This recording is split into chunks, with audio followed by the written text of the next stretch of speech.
Hey, Sam Plunkett's my name, and I have the pleasure of have had the pleasure of making wine with Naked Wines for 4 years. So I was one of the lucky startup producers, and I make the Butterfly Effect, the Victorian, and at a really high-end, big, rich wines, the Single Vineyard series, the Tate Hamilton Shiraz, and Major Plains. Actually, anything that's awesome, the Single Vineyard series.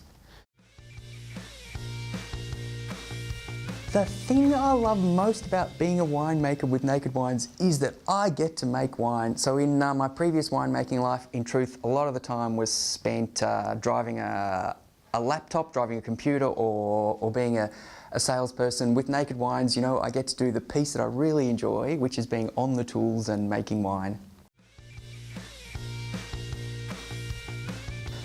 Naked Wines has had and is having a monster impact on my life. So out of a rough and tumble circumstance, Naked Wines gave us funding and really helped us, or helped me keep making wine, and I work with my wife and little team. There's 5 of us and a part-time bookkeeper. Really cool thing, we've just bought about 12 months ago, bought an old factory in Seymour in the town nearby. It was a dye works. And interesting that it was the manufacturing part of agriculture in our region. So it used to be wool, and then this was a part of the textiles thing. So we bought this old factory. It's been a bit derelict. It was built about 80 years ago, and 4,000 square metres. We're turning it into a winery, and so we'll be again, we're bringing manufacturing, in our case it's grapes and winemaking, back into the town. And hey, Seymour's a bit of a downbeat town, pretty high unemployment. So just awesome that this site in the middle of town is back up and about to be humming again and doing something related to nature and related to agriculture.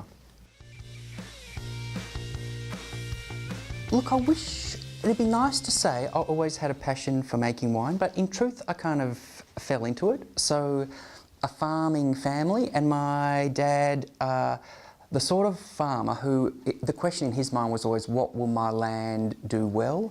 So I grew up, I was born in 1968, and that was the first year Dad planted grapes, and he tried being a cropping farmer and raising pigs. They all caught the flu and died. Anyway, we still grow sheep for wool and for meat. But one of the things Dad discovered along the way is that the country's particularly good for grapes. So now with us and our neighbours, there's about 2,000 acres of vineyard, and Dad was really the pioneer. So I kind of grew up with wine and with growing grapes and with making wine. And what I would say is I get great pleasure out of making things, and I could literally spend a weekend making a wooden spoon or a canoe for the kids. And so for me, the pleasure is in making something, and making something from nature, making wine. It's just a great satisfaction. I would say much more so. So the longer I do this, the more satisfaction, the more pleasure I get from it.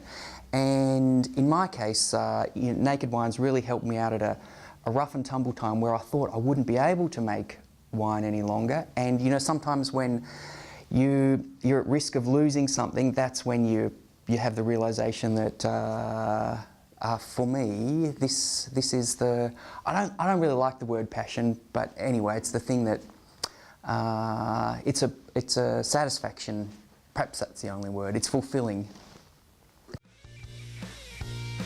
Do you know, I'd say Shiraz is my thing, and my heart is at home in the Strathbogies.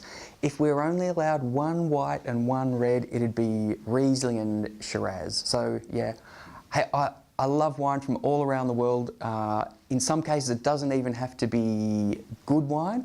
I'll enjoy drinking the culture or history associated with wine, but yeah, particular place for Strathbogie, Shiraz and Riesling.